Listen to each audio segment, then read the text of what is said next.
Hi everyone, Dave here. How are we all today? I hope you're all doing very well. It's getting cold now, it's December and we're getting near the end of the year of Legends of the Spire. Delighted to get nearly up to 70 I think interviews now in the kind of couple of years since I've started doing this. Hopefully 2023 can get me to that grand 100, that's the target anyway. And we are getting one closer this week as I spoke to Fergy Ferguson. Now, Fergie didn't play that many games for Chesterfield really, but it was one hell of a season as he was in the team in the 1984-85 season when we won the league. He joined us from Southend under the then Bobby Moore. A funny little story about him finding out from Bobby Moore that John Duncan wanted him, and then played right through to the end of the season at Chesterfield. Naturally a midfielder, but converted by John Duncan to a fullback. And then unfortunately, cruelly, injury struck at the end of that season and he had to retire when he was only in his early to mid-20s. He went on to coach under John Duncan for a bit before moving out to the seaside and then working in financial services. So we got the whole of his story through his career, really interesting listen. And he's also a massive Bowie fan, so we had a good chat about David Bowie too. As always, we are at Spire Legends on Twitter and Instagram and Legends of the Spire on Facebook, so it'd be great to hear from you. But yes, this week, it's funny, he talks about how John Duncan, when I spoke to him, said we had the good boys and we had the bad boys, and Fergie said, I was one of the bad boys. So here we are with one of the bad boys of John Duncan's title-winning squad. It's Fergy Ferguson. Enjoy.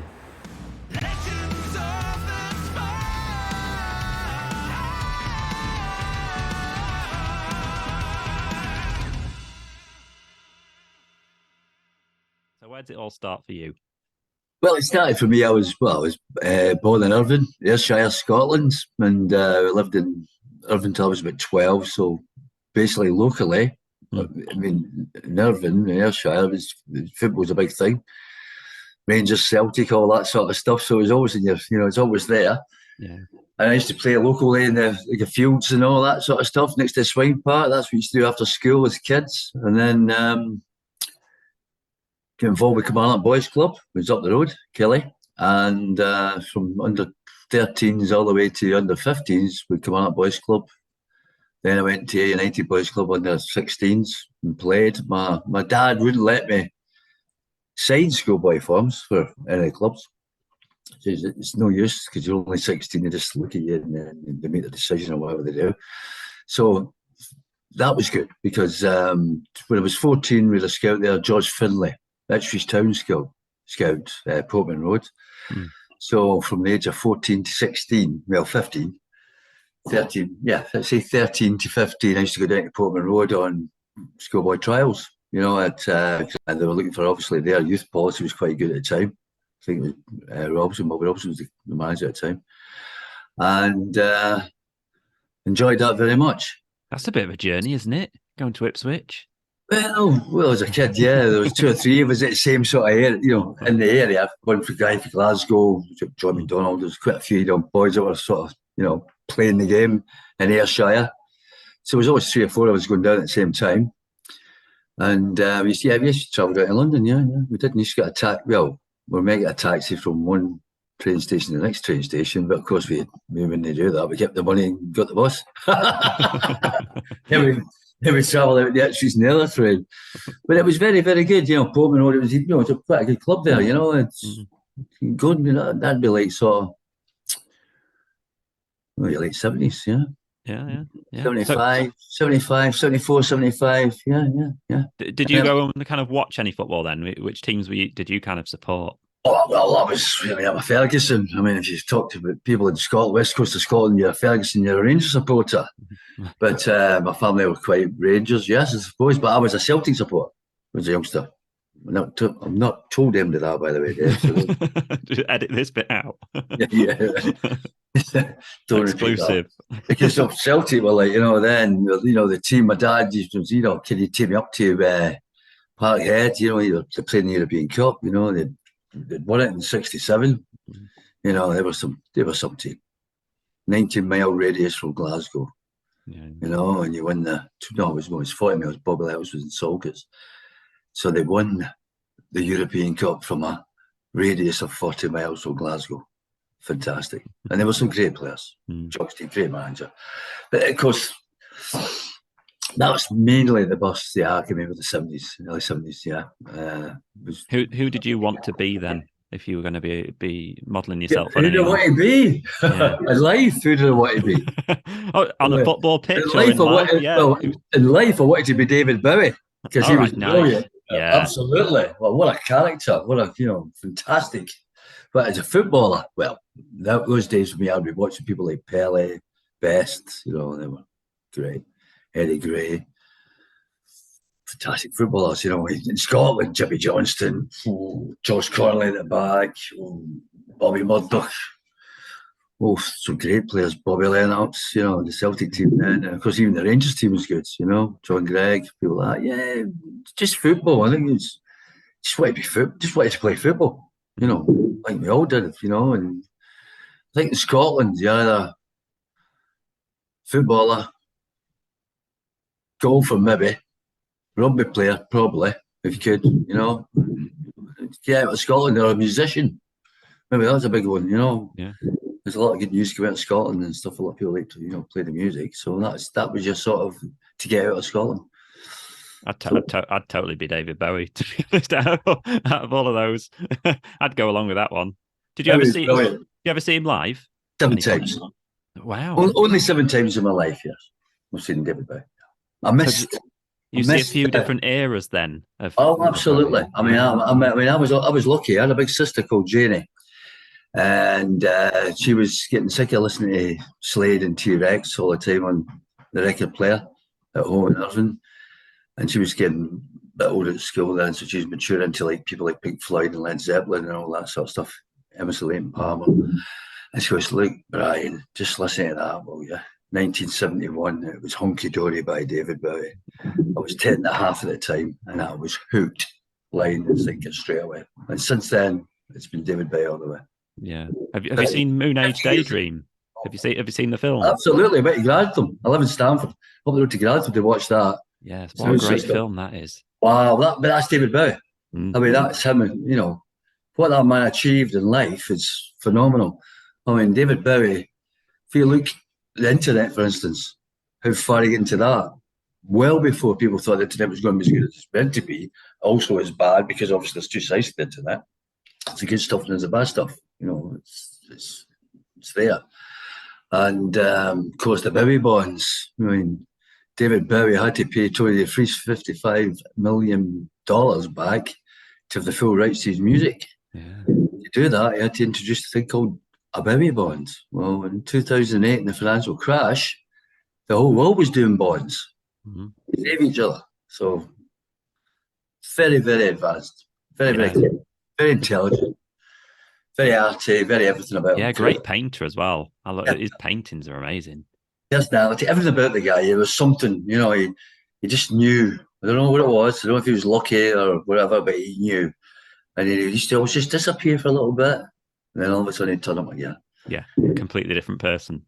Exactly. And that's right. And then, till his dying day, they would say, Black Star, Yeah, great album. Yeah. It's just, that was him. It was all about the music, He wasn't bothered about getting awards and things like that. He took it, as it was, it's just him, Like it's fashion, he said fashion.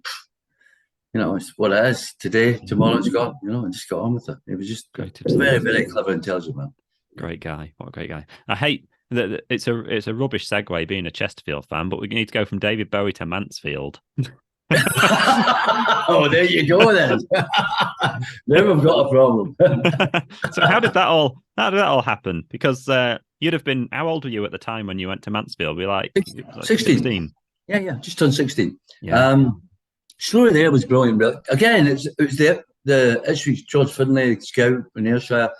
The Ipswich connection. I was going down there. They're looking for potentially their next apprentices, as they were then. And 15 went down just for the Easter. Nothing really happening. Got a phone call from Mansfield Town. A guy called Peter Morris wanted me down for a week to trial. I thought, I'll have a bit of that. And that's what I done. Went down there and started, training, getting to know people. It's only a week. So when I played that reserve game, it was 15 at a time, playing a reserve game against Doncaster. Went all right, I suppose. Loved the fact that every morning, Peter Morrison, Jerry Clark, Chesterfield footballer, was his number 2. Used to play head tennis under the stand. I thought it was great. This is me, 8:30 in the morning with the other, the lads that were apprentices then. It wasn't YTS, it was apprentices.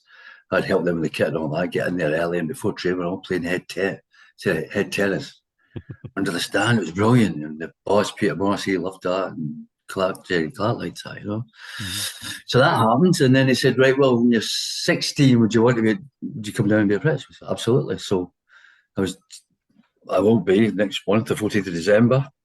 I'll be 62. So the 3rd of January 1977, I was on my way to Mansfield Town. And who are you staying with? Because obviously you end up in digs, don't you, with someone? What was your landlady like? Oh, she was lovely. Yeah. There was Wolf. I think it was Barbara and Wolf. I think her name was. They were very lovely people. I mean, I was getting used to eating Yorkshire puddings now with jam. For a Scotsman, that was unusual. With a Sunday roast. And of course they obviously Sandy Pate lived around the corner. Good lad, Sandy, Scotsman. You had Kevin Budd up the road, and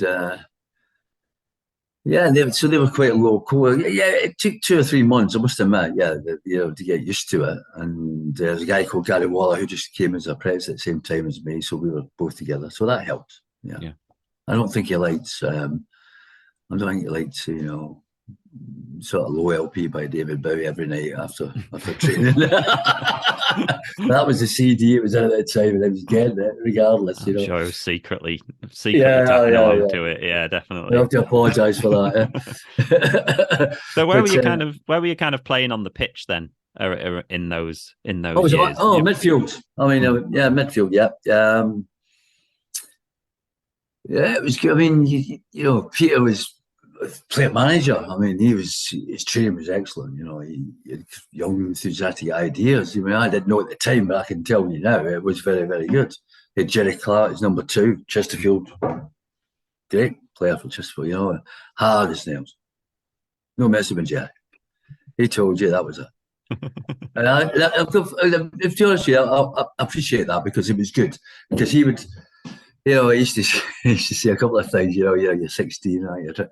They would say, like, when I stop shouting at you, when I stop telling you what to do, either training or afterwards when you're cleaning the dressing rooms or doing the washing, whatever you're doing, when I stop doing that, then I've given up.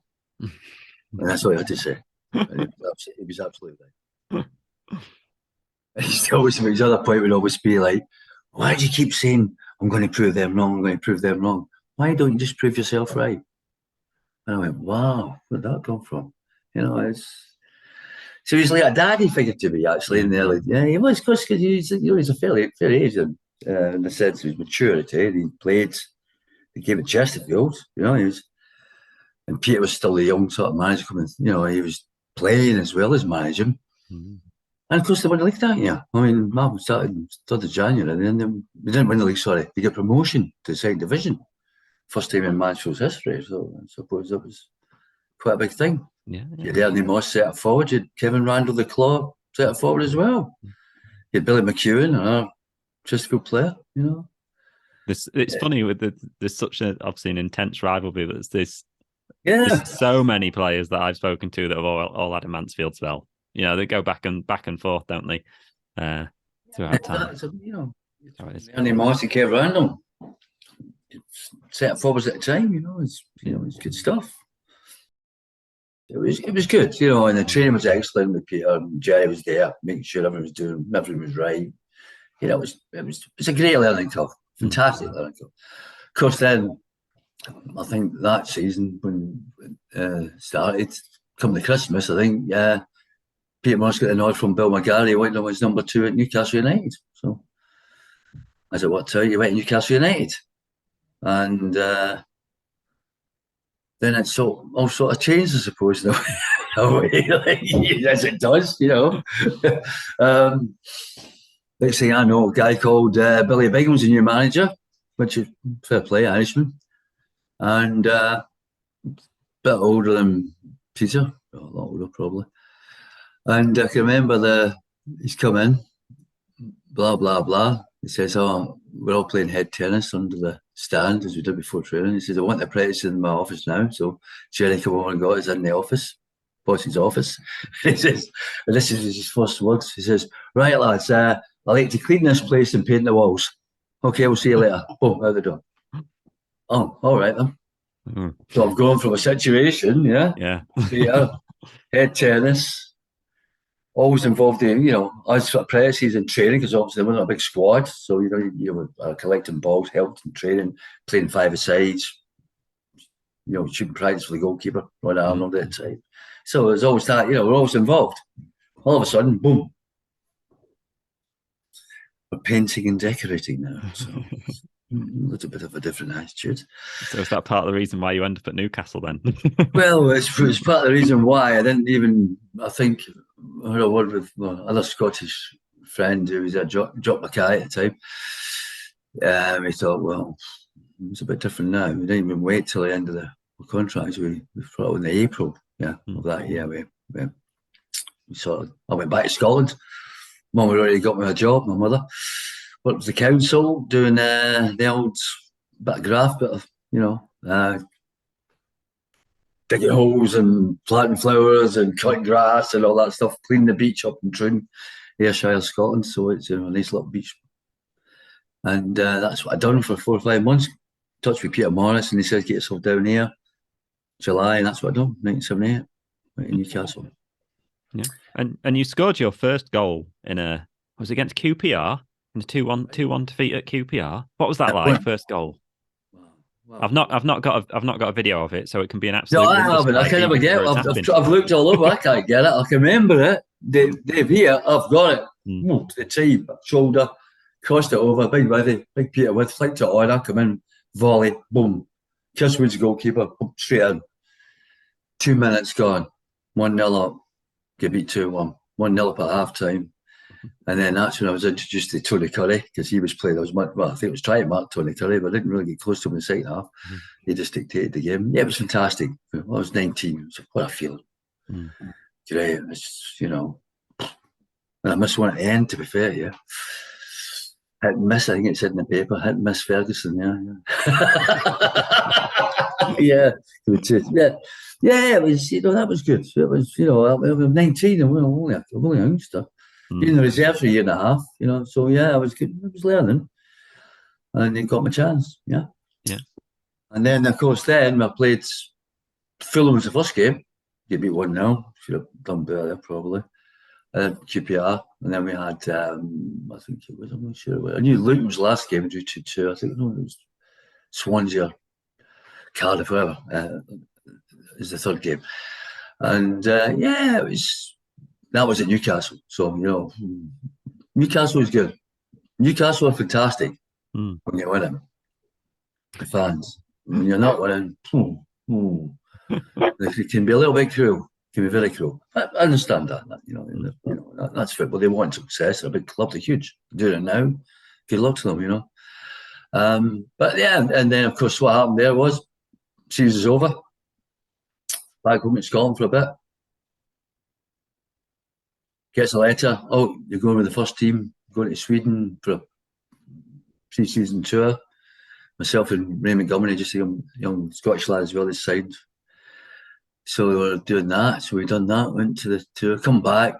I think they're away. First team, I was in the first team then. So it was like, Gary's like, one of his last games, but Gary's his manager. Sheffield Wednesday away, I think they beat. He gets sacked. Arthur Cox took over. Chesterfield, yeah. And Arthur Cox walked into the Bemel training grounds, as it was then. I don't think they train there now, but it was Bemel training ground. Into the gymnasium, and all the players in front of him, and says, "There's only one way I'm going to get all the supporters back. It's at James's Park, and that's play 11 Geordies." Oh, I understand that as well. And of course, looking at John Blackley. Scottish international. John Browley, Scottish international. John Connolly, another Scottish footballer. Ray Montgomery, same as me. He also went, well, there you are. And it's football, he's only getting, he's only taking knowledge from the people that were left, the coaches that were there before he came. So he's got to, he was right. He's got to get it right. He's in charge now. The other guy's gone. Of course, that all changes. Opinions again of football. So again, from there, I'm played the first team. It's like snakes and ladders, isn't it? You end up climbing up a few ladders and then you're on another snake. Yeah, right, here we go. So, new season, come back with the first team on the tour. Yeah, come back. Season starts. No man's land. Like that, silence. Yeah. No man's land. Wow. First team to nothing really. Yeah. Okay, a couple of times the reserves. Yeah. Blah, blah, blah. Because obviously the youth team coach then had been moved up to reserve team coach, and he wanted to bring all these lovely footballers up with him. So of course I could see that he wanted to concentrate on what he was producing, not was left behind or whatever, somebody else's players. And eventually, I think it was November that season, got a call. We're playing away at Molyneux against Wolverhampton reserves, Newcastle reserves, and you're in. Oh, great. Playing, wow, boom, went there. Next year's play for Hull City. Next year's play for Hull City. So that's how it went. It was a troubling time for Hull, wasn't it? They went into receivership, didn't they? Yeah, they did. The Needlers, yeah. Needlers chocolate factory, yeah. Sweet factory, yeah. Needlers. Yeah. A big family business, yeah. But it was. I mean, to be fair, I was the frame of mind there. Hull, very much rugby league as well. You got off the train at Hull. I couldn't believe how many black and white shirts I saw in red and white and oval balls. Football was like, just different. Yeah. Compared to Newcastle, hugely massively northeast football, and. Yeah, and of course I was then about, what happened there at Newcastle, blah, blah, blah. But they actually had, to be fair to them, was Mike Smith, Welsh, and Cyril Lee, who used to be Ipswich Town coach. They were in sort of charge. They actually had really good players, though, potential young players. That squad I joined, you're Steve McLaren, Brian Marwood. We got a lad from Mexborough on trial, who was a British labourer, whose name was Billy Whitehurst, who became Billy Whitehurst. Just a bit of his big story. I don't know if you know Billy. You've heard of Billy Whitehurst? Yeah. Oh, right, well, there you are then. So you know what I'm talking about. Pure strength. What a man. You had Keith Edwards, Sheffield United, Hull, what a goal scorer. Wow. Such a good player. You Gareth Roberts, who stayed, I think, all his life with Hull City. Brian Marwood was coming through there, same age as me, but maybe a little bit younger. Steve McCraw, ex-England manager, now Man United. Sid, he was a good lad, Stevie Richards, Scarborough, I think York. There's a lot of youngsters coming through, it's hard, and of course, I went there with so many points. I didn't realise there were so many points clear at the bottom, so we're going down anyway from third to the fourth. But yeah, I got in there, got stuck in a bit and all that. And so again, it's what it was, They get sacked, and I think Chris Chilton took over for a bit, temporary, with Bobby Brown, I think his name was. And then, of course, it's a guy called Appleton, I think, took over as manager. But you're right, there's problems with the family, the actual Needler family, who was the chairman. And I think there was a time there when I got we played Peterborough, we drew 1-1. And I thought, yeah, maybe that's the time to speak to Peter again, Peter Morris, because then it was like, you could go if you wanted to go, there's, as you said, it's a receivership. And I just saw it out, to be fair. And maybe I should have done a bit more about that. And you're still only kind of, 2021, 22 at the time. I was 20, yeah. So Yeah. it's 20, yeah, 21, yeah, max 21, yeah. so you've had to cope with a few knocks over those first few years. I suppose you Well, do in yeah, football. yeah. It all seemed good and bright at the time, but then all of a sudden, boom, there you go. And yeah, but it was, you're learning. You are. You understand that. You have to appreciate other people. And maybe listen more. And that age, you think you know it all. You got to listen as well. And you learn sometimes the hard way. So yeah, no, and of course I just saw it out, and then of course free from there, Hull, and I did think it was going to go to Scarborough, but I missed out on that. I forgot to make a couple of phone calls and go and see somebody. So Guild Town, non-league. Yeah. Was that just a case of they were the ones that came in and you thought let's go for it, or was it? Well, no, it was a fact. As I say, I was trying to get Scarborough. I thought it was all something, but it wasn't. So that was probably my mistake. And Guild Town, up the road. Yeah, I thought so. It was I wanted. It was in the area, so I thought I'll stay here for a bit. I don't know why, but I did. And it was Guild Town. Yeah, went to Guild Town, which again was, non-league, hard, very hard.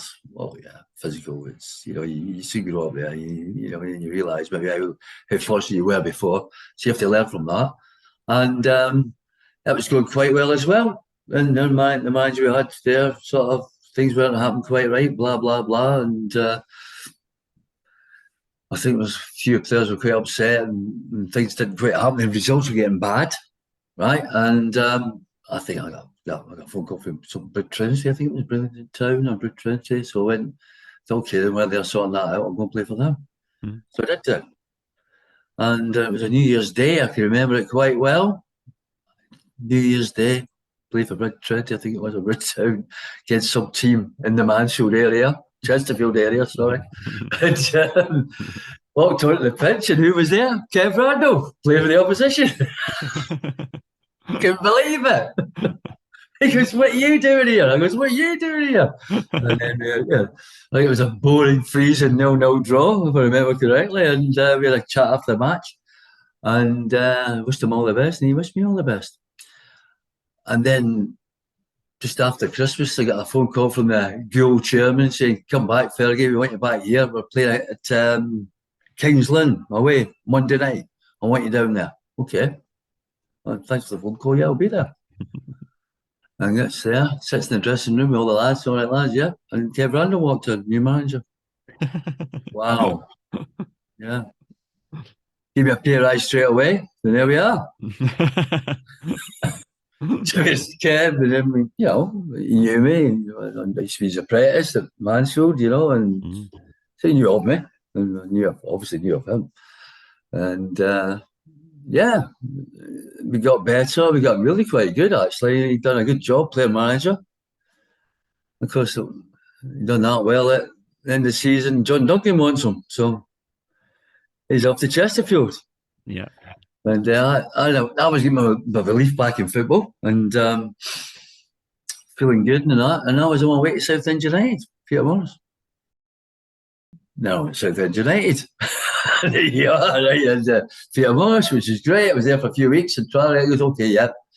Got a 2-year contract, join it. Third division, almost third division.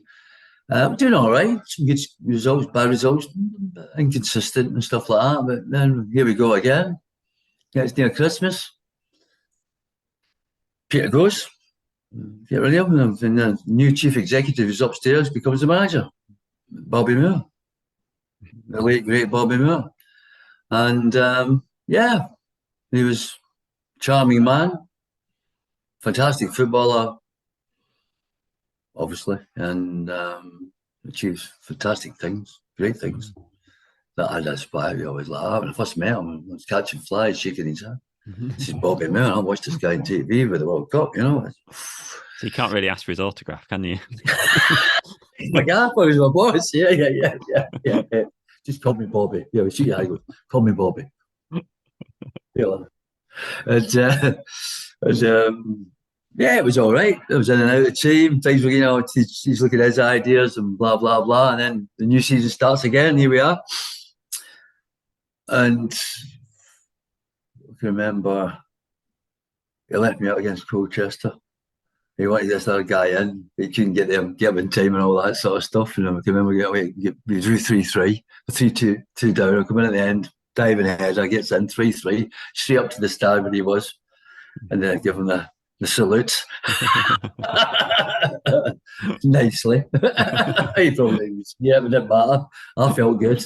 And it was a bit like that. And, he honestly, gentleman, funny man. I mean, his humour was second to none. Very dry human character. I mean, he was always winding me up. He just, he did play tricks on you in the dressing room. It was such a, but he was Bobby. He was never boss. Mm-hmm. And, he was that trying to break that up from being manager to player, Yeah. He was just a genius, really. He was 41, I think, 42, and he managed Southend. I mean, he was the best five-a-side player I ever played against. Honestly. Playing matches, he was pushing, he's bringing the ball down his chest as you see him doing them, the World Cup. Yeah. He's just brilliant, absolutely fantastic. I bet everyone in training wanted to just stop, didn't they, and just kind of watch him? It's one I can remember, because I've obviously been in and out the first team, so his team for Saturday, so it was him and myself and the YTS, a couple of other professionals, as the opposition. So we're playing against the first team. And I can remember this time, we looked at Stevie Phillips coming to us, we looked Pasquale Facillo or something like that with the ball. I'm playing centre half the ball, knocks it straight to him really quick. I think, that'll sort him out. He knocks it straight back to him, and knocks it against him. So he's really under pressure now because they're getting really tight close to him. He just dropped his shoulder, looked up, and pinged this ball about 40 yards straight to Alan Rogers, the left winger's feet. He just went, "Sorry, Alan, don't move." Well, I was like, just class. Yeah. But honestly, I mean, he was brilliant. But of course, his sort of football ways to my ways, I was used to play, obviously, were quite right. So I can remember that we went, that was it. That was it. Fantastic. It was a Tuesday night. I can remember it so well. Crew Alexandra away, 1-2-1. Travelling back in the bus, having a few drinks with the boys at the back. Hadn't played, but on the bench. And also I get the figure. Fergy, the boss wants you. Oh, okay. Get my gin and tonic while you're there to get down to him. Oh, okay then. Yeah. So then I went. Bobby sat there. And so sit down. I went, okay, here we go. I'm training tomorrow. Which is right, because obviously I hadn't played, so we're in the reserves and stuff like that.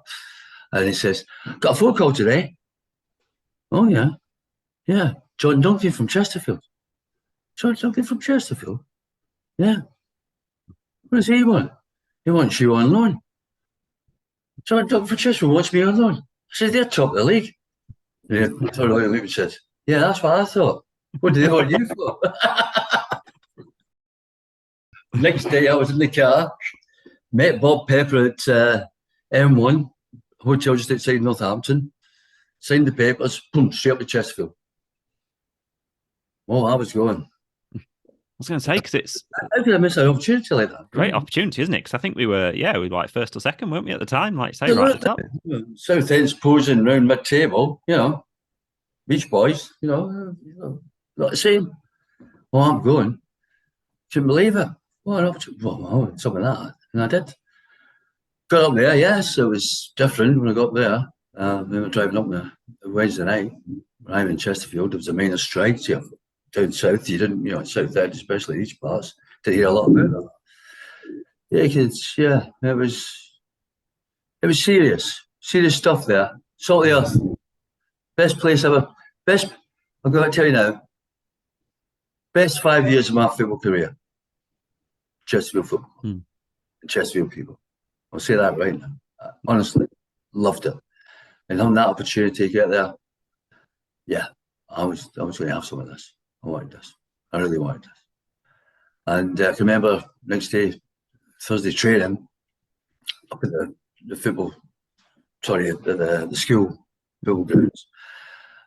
We should train all over the place. I was going to say, wherever there's a free patch of grass, the ball's out quick before we get kicked off. You went there, yeah. And Yeah, absolutely right. And I can remember like, whoa, training. I thought, oh, this is all right. Oh, the minute here, like, getting stuck in and all that stuff. A lot of exercise, a lot of running, a lot of this, a lot of shuttles, everything like that. I thought, wow, right, that's it then, I take it. And then Big Les on that looked at me and says, no, that's a warm-up, mate. Got a practice match now. Well, honestly, Dave, honestly, I could see that straight away, oh, this is serious stuff. Yeah. The fitness levels, phenomenal. Compared to where I just come from Southend, on football, tippy-tappy, right? This was serious stuff. These are fit lads. And that took me a bit of time to get used to straight away. I was going to say, is that daunting going into that, or is it just exciting that you're going into it when you're kind of near the top of the league? And it's exciting because you can see why, and of course, then the next Tuesday of the next week, introduced the athletics coach. Yeah. John, I think his name was. I think it was John. Yeah. I've heard about the athletics coach quite a bit from other people. Yeah. Character, gentleman, and this is when you start to believe, right? This is what he said: "You're semi-skilled footballers. It's my job to get you fully fit, and if I get you fully fit, you could win this league." And he meant it, and he did it, and he was right. And it's semi-skilled footballers, 4th division, obviously. And I tell you what, wow, well, there was more, believe me, in that team that I played for. It was more than semi-skilled footballers. But that, I can understand what he's saying. He's making you're a 4th division footballer. It's my job. You're semi-skilled in terms of football, of the 4 leagues probably. His job to get you fully fit. And that's exactly what he done. Wow, did he do it? We were fit. We were strong. Seriously, we were, and we could play. I mean, you look at that team. That team was. What you tell me? We're talking here. What do you want me to say? 1985, we win the Car League Division 4. Yeah, totally. Which players were the ones that kind of gave? I suppose that.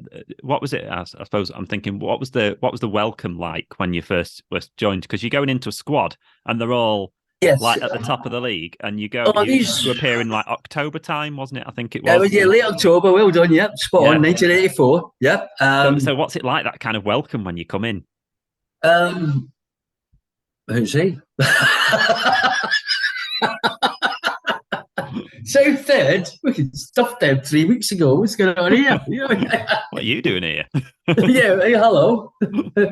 Kit boy, New Groundsman, and that's exactly what it's like. If you understand that sort of, you're looking at a dressing room here. Some good footballers here. I mean, some great players.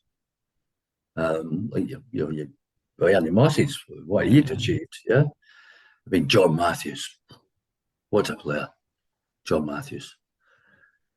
Skillful, strong midfield player, graceful.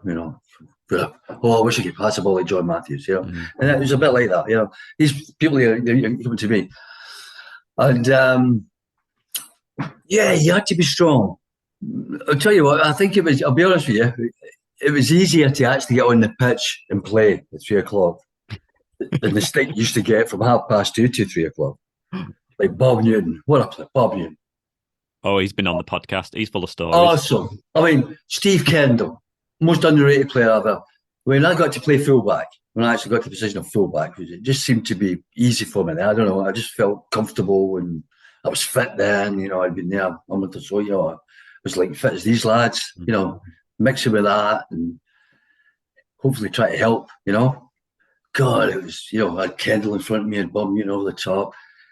Everything was in front of me, nothing behind me. Midfield was different. I just felt so. Expressed myself easier. I just felt more at home. As if I should have been there a long time ago. And I probably should have been, looking at it. I think it was John Duncan that pointed out. He says, well, he's quite good at tackling. He's in there. He's good over 10 yards. He's not bad in the free side. He's a fullback. Right. There you go. And you came in, I think your first appearance was in a 1-1 versus Colchester, I think it was. And then after that, you missed, I think, 2 games for the rest of the season. So you played like 30 odd games. I think there's only 2 that you didn't play in. So you kind of slotted into that team, didn't you?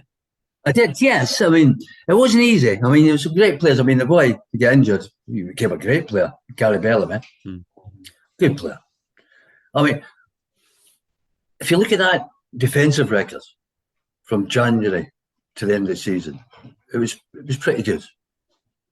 Nearly as probably good as Everton, who actually won the league, League Division 1. I mean, it's some good players. I mean, I think people underestimate that.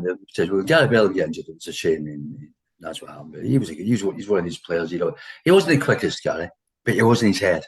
He was very good at reading things. Absolutely, honestly, brilliant. And so was the guy next to him, Les Hunter, who I loved. That boy could read everything. He was fantastic. He didn't have to tackle. He could read it. He could intercept it. My job was I was quite quick over 10 yards. Any ball over the top between him and big Steve Baines, I get round there and cover. You know, because that's my asset. Yeah, that's my contribution towards them. Yeah, coming forward, it was it was like a pivot like that. Didn't worry about Sean at the other side. He was getting too old anyway. He was all right. Seamus O'Reilly, John was shuffle. Yeah, he'd do that up the wing. He was away. He'd Steve Spooner in front of him. He was a fantastic athlete, up and down, getting good at cross the ball in for Big Ernie. Getting in the back post when the ball was coming from the right, for his head. He's very hard-working player, Steve. Fantastic. Of course, they always had to help Sean out as well, the left back. That's what it's about. We were so organised as a unit, unbelievably organised. But we could play, we could mix it, we could do both. Of course, I was lucky. Steve Kendall in front of me. What a player! Yeah. Seriously, he was cunning on the pitch. Very clever man. He comes short, you just bring his opponent with him, And if he didn't come that far, I'd put it and give the box to his feet, and he'd be there turning, and he'd be looking for new. Or if not, if he was tight, I'd just take it over the top. And there's Bob, Tasmanian Devil, coming off his centre half, want the ball. And Bob was, for me, was awesome. And having Kendall then, Steve was coming spinning inside as well, in midfield. Coming, trying to marry with Bob, and they could play 1-2s. I mean, he scored so many goals, those two, between them. Ones, it was fantastic. I suppose that's the key to any successful team, isn't it? That everyone knows what each other's doing. I bet we could stick you all on a pitch now, and you'd know where you were gonna run. Well, I knew that too. I knew them off the park as well. I mean, I did watch your interview with sadly John Duncan. It was just past. It was for a great manager. He did everything right.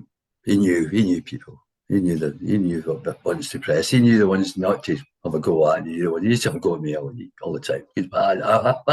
I needed that. That was me. I had to, in front of people. He'd slap me. He was right. I had to take it. And with Newton, I knew if it was tight and I'm under pressure and I've got a winger or whatever, just take it in that channel. He'd always just spin off. He was so good, so strong. And he was, and depending where he got the ball, if he was really wide, he would take the set half on and probably cross it in for big Henry, with then bending his run, try to see where the ball's going to go and do what he does. Great in the air, strong, honest, hard working. Spooner would be coming round the back just in case it was too far and he'd get in there. And so, these were good players, they weren't just average players. I mean, people say, it was a team full of free transfers and stuff, but these were good footballers.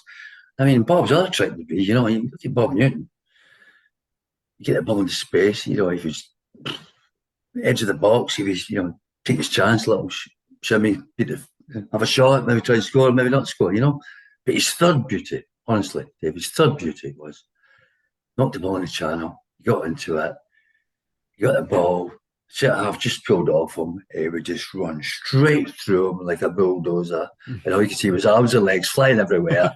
Bob Newton came at the other end with the ball. Fantastic.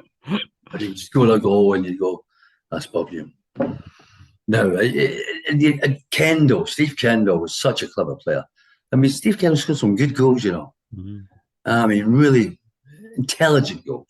Fantastic. So I was blessed to have them in front of me. Of course, next to Steve Kendall, you had Mike Hindle, the silent assassin. Oh, he was. Darcy, very quiet. But on that pitch, somebody get close to him, their best midfield player, thinks he's going to play, dictate today, boom. Oh, no, good tackle, Hindle. That's quieting him down. He could pass and play as well, could handle. Yes. And then, of course, next time was the player I talked about before, John Matthews, what a player. Gifted. He could, drill a ball, save it, grace, 10-yard pass there, sideways, boom, over the top to ball, or earn his chest. He was a very gifted player. Fantastic footballer. And if Spidder just said about Steve, up and down, what the Trojan, fantastic. Little Phil Brown, brilliant as well. Wiry, make things happen, score goals. I mean, when we didn't have Ernie, he was injured, you had Phil Walker. Wacky. Different player, you didn't want to put the ball in the air because Phil Walker, you want the ball to his feet because he's great at holding it. Bring players into the game, turn, do a lot of 1-2s and score some great goals. So just Brian Scrivenger, midfield, fullback, centre half. You can play you can play these positions. You had a really, really good team, small, and small squad. And then you look at it back, Sean obviously been there for years. Bainsy and Les, I said, brilliant players, and of course this guy, goalkeeper, fearless. He was 19 at the time, wasn't he? I think he was about 19. Yeah, not very old at all, yeah. Fantastic. And that just got better after January. After the 4-0 defeat at Swindon, things started to change. I don't think really we beat after that. I'm not quite sure. I don't think we did. I think we were very good. You had to play against Southend as well, didn't you? In the we're down there, beat them 1-0. Yeah, remember that big Bob scored a cracker as he does. The Newt ran straight through the centre half. And the goalkeeper. I was well happy with that result. I could tell you. Yeah, it was played. It was, it's one of them things. Yeah, but you can see that. I'm trying to say to you, when you get to a team like how we were, I mean, got to a stage. I mean, you think of that run, and we played. Oh, where was it? Hereford away. Doing well. I've got the list here somewhere, so I can fact check you. Hereford away. Yeah, they were doing well. I think they're above us maybe slightly. Yeah. First 20 minutes, away from home, midnight, midweek match, you were they're having a go. Things were happening. We were doing well in defence. A little bit of luck here, a little bit of luck there. Yeah. Second half came out, boom, boom, boom, over the top. Newt, Kendall. I don't know if it's Newt scored or it was Kendall that scored. Love 1-0. Doors closed. Game's over. One thing that John Duncan teams were great at doing, weren't they? Oh, unbelievable. Yeah. Unbelievable. And I mean, he was that good. But I mean, he did it in training though. You think you used to have like practice matches and stuff on a Thursday. That's what he was working on. He was working like, the reserves would, and the kids would be the opposition for the Saturday game. Free kicks for, free kicks against, corner kicks for, corner kicks against. Everyone knew where they ought to be. Everybody. There was no by chance or not by chance. We knew what we had to do. Then we had Darlington away. When it was doing well, and a mud heap up there, 1-0 down. That was my fault. Too close to the winger. He's clipped the ball, it's up my shoulder, saying Chris Mark was the wrong way. And but from there, wow. So again, turned the corner. You again. Bobman gets 2. Steve Kendall gets 11. These are games that really matter. This is the time to, if you're going to perform, this is the time to perform. And we did. It's usually the time when someone slips up, isn't it? When it starts to get to those games that, like you say, that really matter. That's when you find out who the champions are going to be then, don't you? Stockport, what a goal by Les Hunter, what a fantastic header. As I say, what a great player. Stockport were a good team, a couple of good players. Tony Coyle was meant to be a good player. He was a good player, Tony Coyle. They're a good team. And that day again, as soon as we scored, we knew. Yeah. That's it. Let's stick together. Let's do what we do good now. Keep the ball, be strong, get the tackles in and see the game out. And we did. And we beat them fairly, I thought, quite comfortably, to be fair. And in the league, and it's, was all good. Yeah. Great. But, it was great. I mean, you remember what the interview with John Duncan, like, the good boys and the bad boys.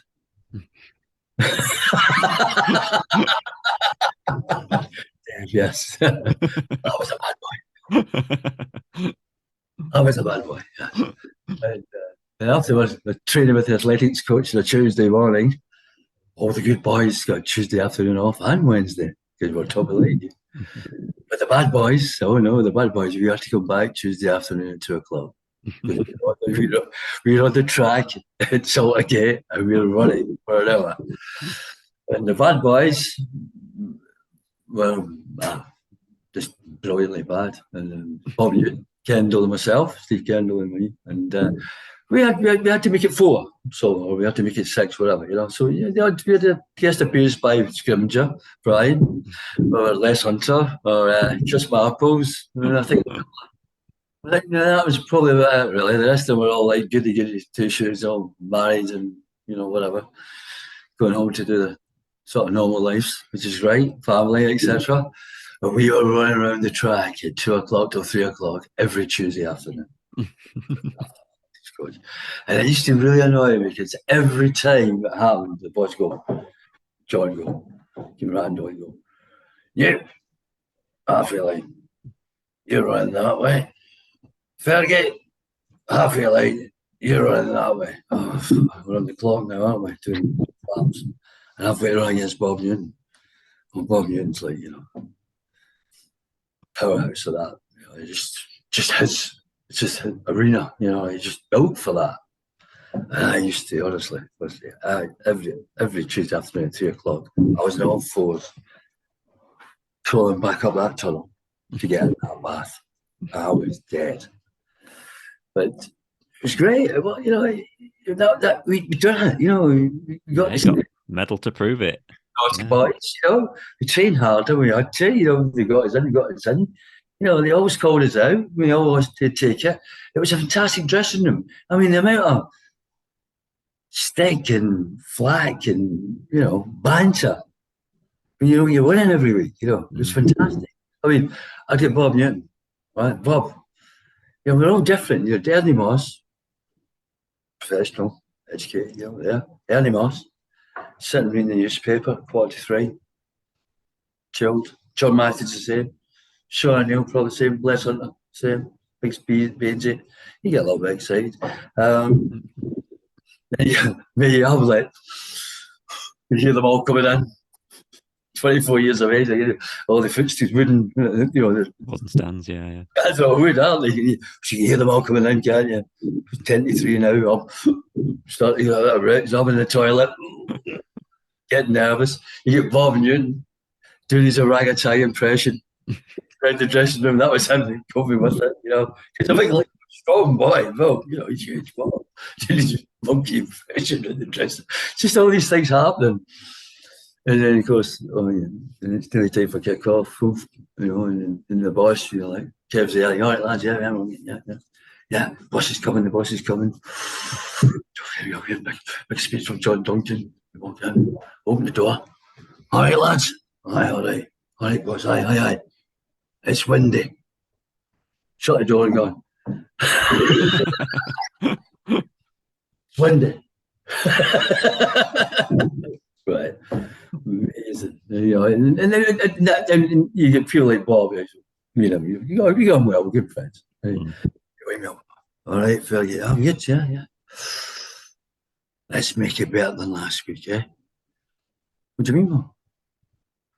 Well, you got a 5 out of 10 in the Sunday People last week. Let's try and get a 6 this week. I'm like, and that's it was great. That was, you motivate you, You did it on the pitch, you did it off the pitch. It was just one of them characters.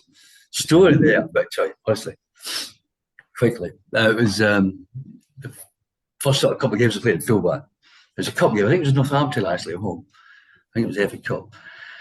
It's about 5 minutes gone. Team had been picked. Ball wasn't in the team. Boston dropped him. When he was injured, whatever. But he wasn't playing. right? And anyways, for 5 minutes going in the match, just throw in down the right hand side, so it's down the full back side, like that, quick against the ball. Look at this. There's only one Bobby Newton. All the Chesterfield supporters and the mild cellist, behind Chris Babbles' goals, like, Bobby Newton's only one Bobby Newton. I'm like, oh, that's amazing. He's not even playing it. How good's that? We've got the ball, picked up, quick throw into the goalkeeper. As I'm throwing towards Chris, I'm looking behind Chris. There's a guy in a suit orchestrating the crowd. There's only one Bobby Newton. It was Bobby Newton. It's Bob Newton. What was it like, kind of just getting over the line then with the title? Because obviously there's still the video of the last day. Obviously it was a bit of a celebration at home, wasn't it? After winning the title at Peterborough, wasn't it? We won it at Peterborough. I thought we get promoted at Peterborough. Promoted at Peterborough, yeah, sorry. Promoted at Peterborough. Stockport County, we actually won it. We let someone else fantastic header, 1-0. We're like, I think we won it there, Stockport County, I believe. So maybe I might be wrong, you might be right. But it was great. Yeah, we got a 0-0 draw at home last game, and it was a bit of a. It was 8,000 people there. We want to make it even better. But it's what it is, that's what happens. It was great celebrations. I mean, they all come on the pitch, and we're all up there and celebrating with the supporters, which mattered. It did to me, because I can remember that night. I remember exactly what happened that night. And it's up, all sitting in bed after the match, we're all celebrating. Started walking down the road, met a few supporters who I knew, got a scarf around my neck, and I'm down the Brampton Mile before I knew it. Going through all the pubs, all these supporters. Got the medal, everything. No problem. Let's go. Hey. Oh, fantastic. I mean, it was that good. We're that close to them. Some of us were that close to supporters. So we could just to socialise, quite a bit. Just go out and enjoy it. And you meet all these different characters, and they all at the time were watching Chesterfield Football Club, so we're doing well. It was great for the team. It was great for the actual team. Because at the time, obviously, politically and strikes and everything else, actually something like a successful football team can have a big massive impact effect on a community, can't it? Oh, it's absolutely massive. I mean, and that's where it's still with me, because I mean that was the best for me personally. The rest of the lads, that was the best period for me in professional football. No doubt about it. Absolutely. Season, win the league, brilliant. Okay, the injury happens. It happens. Then coaching, getting more of the supporters and all that. Get a testimonial match. I'm going to be very thankful to people at Chesterfield for that. Very thankful to the club for that. And my wife, Lynn, met my wife in Chesterfield in 1985. She helped with the testimonial in 1987 and stuff like that. Yeah, I like to thank Chesterfield for, and undoubtedly the best years of my life. Football, professional football. Yeah, absolutely. And like you say, you had to. When did you retire? Were you like 20, 25? Well, I was 20. Yeah, I got injured. I was 24. 1985, 24 and a half. And 2-year contract still to go. So what was saving grace? I actually signed a contract with 3 days before I get injured, which helps me contract. Try to get fit. Yeah, it was it was hit and miss really, but eventually it was no. But then to be able to stay in coach, Kev, was great. I mean, the club was fantastic for me, really. I mean, the only thing what's happening now was all of a sudden I'm not a footballer anymore. I'm a coach, so I'm a bit of a skivvy, really. You're helping with everything. You're doing all the jobs. You're helping the YTS. That's right. My wages went from whatever they were to half. Yeah, because now I'm doing 5 times as much work. You got to do it. You're starting again. As Kev done it, he wanted me to do it the same way. That's exactly how I try to do it. And it was great. I loved it. Just absolutely loved it. Scenario then, I had to retire. Testimonial match was great. Been given that. To see my wife help me. She organised a lot. 1-1 was it against Wednesday? Yes, yeah. Yeah, it was. Yeah, I think Ernie scored our goal, didn't he? I think Ernie. Yeah, it was. Yeah, it was how it was. I had to be thankful because I was given. I'd only been there since October '84 till giving me a testimonial match. So I had a lot to thank the board of Chesterfield Football Club and supporters. Yeah, absolutely. They meant a lot to me. Yeah. And when I had to leave, I left. Kev, was 89. Kev, sacked in October. I was gone by December. Well, the middle of December '89, I was gone as well. Mm. Yeah, 2 months later. After all that, I went, Skegness. We're talking about Skegness now, and I was, I was that age. So I'm now 20. After coach now, I'm 28, 29. Yeah, nearly 30. When I left Saltgate. Oh, it's Skegness. No, not a lot happened in Skegness. You're at the job centre. So what do you do then? Oh, I'm a coach. What, bus driver? No. Football coach? Oh, really? You don't want many football coaches around here, mate. You had to give me a knife. What do you mean? Cotton collies. Lincolnshire, it's famous for, veg cutters. Mm. So I thought, bit of a problem here then. The wife's okay. She's a qualified staff nurse. So that's all right. She's got a career. And that was 6 months just, I was working in the Hull stop, actually, the Dunkley's. Dennis Dunkley is his son Gary. Doing a bit of labouring for them and joiner's company. And then I thought, I've got to do something. I can remember somebody saying to me, one of the senior players saying to me, when you get a football, get the Grocer magazine. Buy the Grocer magazine. There's always good jobs in the Grocer magazine. So I thought, I'll go and do that then. So I bought this Grocer magazine. I'm looking at all these pages, and all I've got is like executive, 10 years experience, 45 grand a year. What's going on here? What's all this? Then there's this little paragraph that says, does this sound like you? Need to be motivated, change career, enthusiastic, want ambition, want to achieve your goals, blah, blah, blah. I thought, that's me. Phone this number. I phoned it. It was Abbey Life, London, insurance company. And they put me straight through to Abbey Life, Lincoln. He's up the road, 40 miles away. And that was it. 20 years in financial services, best thing I've ever done. Yeah, very good. Yeah. Like football. It was an end product, you had to get out, I'd be self-employed, I had to build my client bank, I had to, socially in Skegness, get to know a lot of people and all that. That's what I do. I went and played football with Skegtown, coached them, played with them, done all that, built the client bank. I think I ended up, after 20 years, about 2,500 brand new clients into the client bank. So I thoroughly enjoyed that. I was Abbey Life there. It was Ali Dunbar who took us over there. Zurich eventually bought Ali Dunbar off British American Tobacco Company. And then we all became like brokers and we're doing, in those days it was mortgages, 70% to 90% off, plus pensions, investments, etc. Very, very good industry. Loved it. Very hard work. Not evenings, you had to work, see clients, etc. For different hours, unsociable. But you're building the future. I was doing that. I thoroughly enjoyed that.